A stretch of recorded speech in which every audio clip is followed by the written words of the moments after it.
Bom, vamos lá então. Então, quando a gente fala aqui de movimentos do campo, então temos as primeiras ligas camponesas, né, que foram sufocadas ali na década de 60, no contexto da ditadura militar.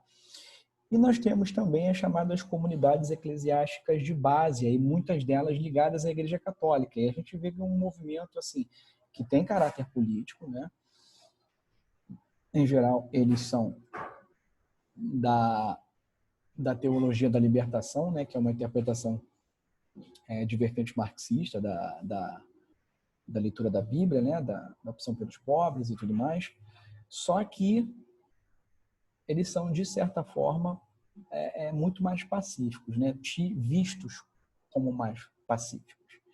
Então, acaba que até hoje a gente ainda vê muitas dessas reuniões, né? Das chamadas comunidades eclesiásticas de base, né? Nós vemos desdobramentos na pastoral da terra, né? Muitos deles ligados à questão da Igreja Católica, que são realmente movimentos sociais que pensam a questão do campo e os problemas do campo no Brasil, tá bom?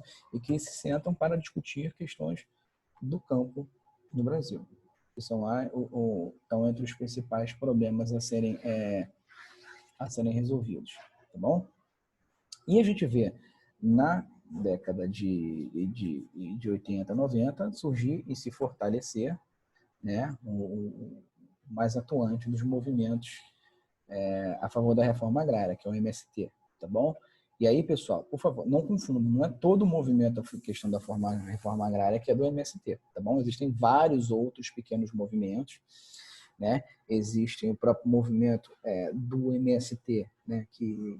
Que tem as suas divergências internas, tem as suas linhas internas, tá bom? Mas, em geral, o que esses sujeitos buscam, né, é uma reforma agrária, e essa é muito mais profunda, né?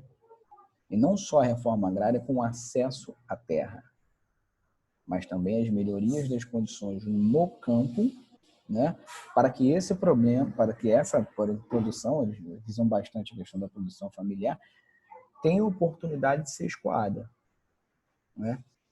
Então, exigindo condições tão boas para eles, quanto as condições são boas para o agronegócio, por exemplo. E aí, em torno do MST, tem muita polêmica, né? Porque muita gente defende os métodos deles, né, de invasão de terra pública e terra que é improdutiva, né? E tem aquela polêmica entre a invasão de terra produtiva e terra improdutiva, o que é certo e o que não é certo. Há também muitos grupos que se travestem de MST para invadir terras, conseguir a reforma agrária e depois vender essas terras, enfim.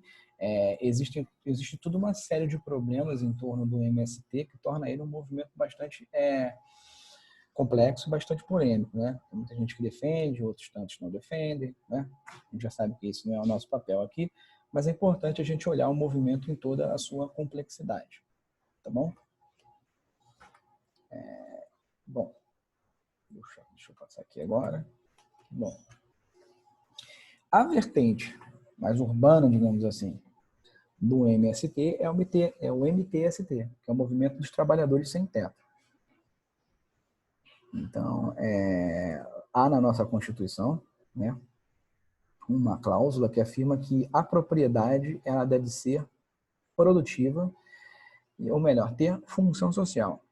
Então, isso é um dos argumentos utilizados tanto pelo pessoal do MST quanto do MTST, né, dos Trabalhadores Sem Teto, para embasar a discussão, né, no caso do MST da reforma agrária e no caso do MTST da reforma urbana, né? O Brasil também sofre um problema urbano crônico, né, em basicamente todas as suas capitais, né, umas mais, outras menos, que é o movimento da apropriação do espaço urbano. Enquanto, por exemplo, a gente vê que em grandes cidades, em geral, as áreas centrais, elas têm melhores condições de segurança, de infraestrutura, enfim, são os bairros centrais que, em geral, são os melhores bairros, né? Em que o comércio está ali, enfim, a maioria dos empregos está ali. né? Um dos melhores empregos, centro financeiro, centro comercial, enfim.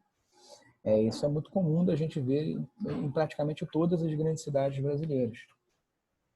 E em torno desses bairros centrais, há uma série de bairros, né, de periferia, bairros de subúrbio, que não contam com a mesma infraestrutura, né, do ponto de vista, por exemplo, da melhoria da infraestrutura básica, rua, iluminação, organização do espaço, né? Tem dificuldade com acesso à educação? Pode. Meu filho aqui, desculpa. Que tem problemas de violência, né? Problemas da questão de acesso à educação, de acesso ao emprego. Então, há uma discussão muito grande em relação a essa questão do espaço urbano no Brasil. Enquanto se vê em muitas das grandes cidades, das grandes capitais brasileiras, por exemplo, prédios abandonados nas regiões centrais, a gente vê que muita gente, ao mesmo tempo, também não tem onde morar. Então, essa é uma dicotomia no Brasil que se mostra tanto no campo quanto na cidade. Assim, tem muita terra no campo para pouca gente. E tem muita moradia na cidade para pouca gente.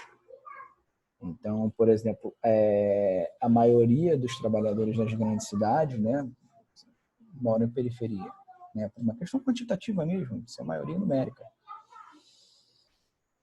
E precisam se deslocar em espaços, né, de tempo cada vez maiores. Então, a gente está falando, por exemplo, do sujeito ter que passar 2 horas e meia dentro de um ônibus para chegar ao trabalho, às 8 da manhã, por exemplo.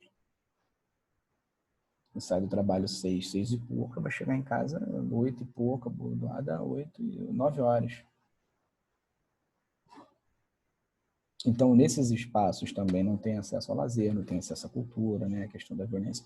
Então, o MTST, ele discute uma reforma urbana, né, da apropriação desses espaços, não só a apropriação desses espaços, mas a questão da melhoria das condições de vida, das condições de moradia, da moradia digna, né? Já que o direito à moradia é um direito social no Brasil, né, garantido pela Constituição, o que se discute é a implementação dele, né? E muitos sociólogos da questão urbana apontam que, por exemplo, a criação desses projetos Minha Casa Minha Vida, assim, não necessariamente melhoraram, né? Porque eles continuam sendo projetos, por melhores que tenham sido as suas intenções, problemas, a gente sabe que existem vários, né?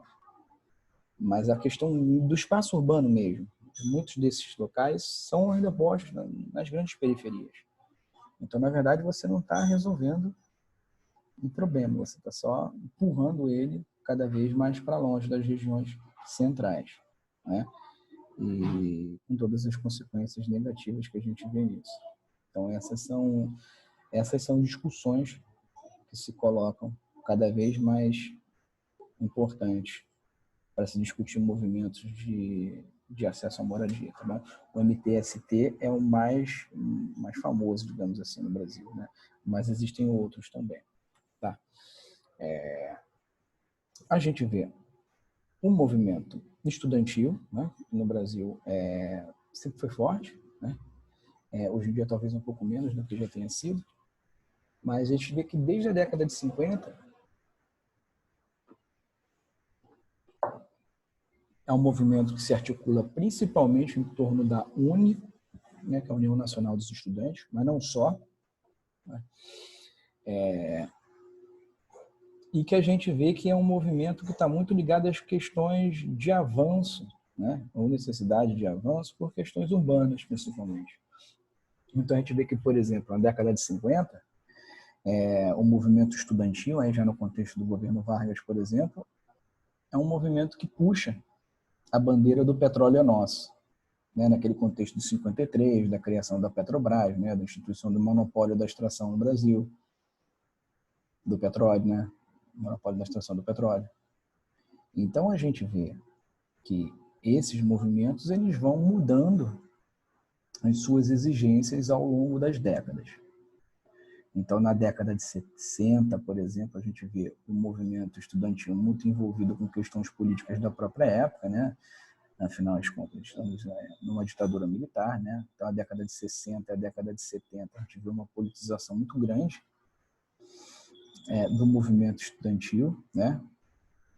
E já na década de 80, esse mesmo movimento estudantil, né, já renovado, busca questões novas, né? Talvez a grande importância, o grande movimento social da década de 80 tenha sido as diretas já, né, em 84. Então, o movimento estudantil está envolto, se vê dentro dessa questão também. E na década de 90, a gente vê mais uma vez a atuação do movimento estudantil de forma bastante enérgica, digamos assim. Tanto na questão do impeachment do Collor, em 1992, e a gente vê que na questão das privatizações promovidas pelo governo do Fernando Henrique, né, entre 95 e 2002. Então, a gente vê que na venda da Vale do Rio Doce, né, na venda de outras grandes empresas estatais.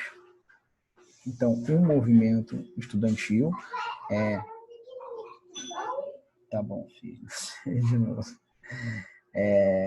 Se vê envolto dessas questões, né? Tradicionalmente, o movimento estudantil no Brasil, principalmente a partir da década de 60, tomou uma vertente política mais à esquerda, né? Então, muita gente critica por conta dessa proximidade a partir dos políticos, né? O que não garantiria a independência e a pluralidade desses movimentos, tá bom? Algumas dessas críticas são verdadeiras, outras tantas exageradas, né? Mas é sempre importante que se discuta essas questões. Bom, movimentos da atualidade, a gente está falando em nível global, né? Eles começam a ganhar um novo caráter cada vez mais, por exemplo, descentralizado, né? E agrupando pessoas e grupos cada vez mais diferentes, justamente para causas que são comuns. Então, por exemplo, a gente vê, talvez o grande marco desses movimentos de antiglobalização tenha sido o protesto, né, em Seattle, em 99, né, contra a Organização Mundial do Comércio. Então, ali, muita gente vê um ponto zero dos grandes movimentos de antiglobalização. Então, já são pessoas denunciando o lado negativo da globalização, né? Se de um lado a gente vê, de fato, a produção da riqueza crescendo cada vez mais, do outro a gente vê o crescimento ainda maior da desigualdade social, né? Se de um lado a gente vê a questão financeira, né? O setor financeiro, as grandes corporações, com poder cada vez maior sobre as decisões políticas, né? Passando por cima de trabalhadores da economia real, né? A gente que acorda de manhã, abre a loja ou trabalha na loja como empregado, passando por cima de questões ambientais, né? De questões que independem de fronteira. Então, esses movimentos anti-globalização são movimentos que acabam englobando muita gente de muitos movimentos diferentes, que acabam convergindo para esse discurso da globalização, né, negativa no ponto de vista deles. A gente vê que em nível mundial, né, o Fórum Social Mundial, ele surge nesse contexto de lutas anti-globalização. Então, o primeiro Fórum Social Mundial ele surge em Porto Alegre, em 2001, e ele, com o passar do tempo, se torna itinerante. Né? Já aconteceu, nós estamos aí em 2020, então ele ocorreu em quase todos os anos, se eu não estou enganado, né? De 2001 para cá. e que tem uma vertente mais à esquerda, né, do pensamento, então critica esse problema, as questões relacionadas ao capitalismo, ao neoliberalismo, que, no ponto de vista deles, trouxe uma série de problemas que vão para além da questão econômica, mas estão relacionados a questões sociais, a questões ecológicas também. Mas, com o passar do tempo, esse movimento se torna itinerante. Então, eles acontecem não só no Brasil, não só em Porto Alegre, né? Se eu não estou enganado, de 2009, 2019, 2020 foi em Salvador, se eu não me engano. Mas ele também ocorreu em outros lugares do mundo, né? África, Ásia, Europa. Então, é um movimento que acaba crescendo em termos de importância como fórum de discussão. Então, tradicionalmente, muitos intelectuais, muitos políticos, pensadores da esquerda costumam estar nesse presente, né, fazendo suas comunicações nesse fórum, tá bom? Em 2019, aí a gente já vê que a partir desses movimentos, assim, já na década de 90, virada para o novo milênio, a internet passa a ter um papel muito importante na mobilização. Afinal de contas, a internet ela propicia que pessoas geograficamente afastadas consigam convergir para problemas que elas consideram importantes. Então, digamos, por exemplo, que eu seja ambientalista ou tenha simpatia pela causa ambiental, mas não conheço ninguém na minha cidade que também tem. A internet me propicia esse encontro. Me propicia a possibilidade de entrar em contato, de discutir essas questões, não só com pessoas na minha cidade que eu não conhecia, mas em vários lugares do meu país e do mundo. Então, a gente vê que talvez a mobilização da internet chamou muita atenção, por exemplo, na chamada Primavera Árabe, que começa ali em 2010, né, se espraia para 2011, nos países árabes. Então, a questão começa na Tunísia, né? Um homem ele se suicida, né? Protestando contra o governo ditatorial da Tunísia, e aquilo rodou o mundo, né? E os países árabes, tradicionalmente, são países ou ditatoriais ou de uma democracia extremamente frágil, né? Mais pro forma do que democracia em si. Então, a gente vê que esses movimentos se espalham pelo mundo árabe. Então, da Tunísia vai para Argélia, Egito, Síria, Iêmen, Líbano, Irã, e cada país viu, né, o seu destino terminar de forma diferente, né? Muitos de forma muito trágica, né? Então, a Síria até hoje, né, ainda está em guerra civil. Só para vocês terem uma ideia, a gente está falando de quase 10 anos depois.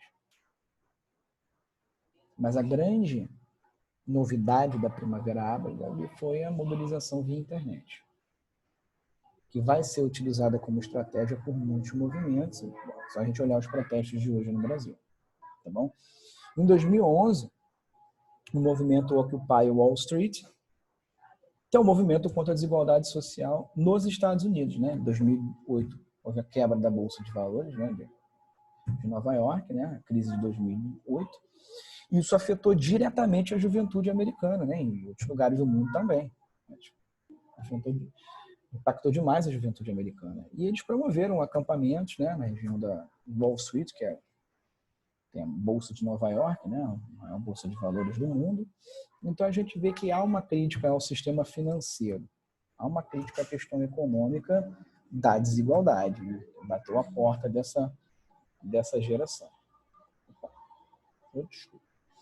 Esses movimentos eles acabam se espraiando para outros lugares do mundo também.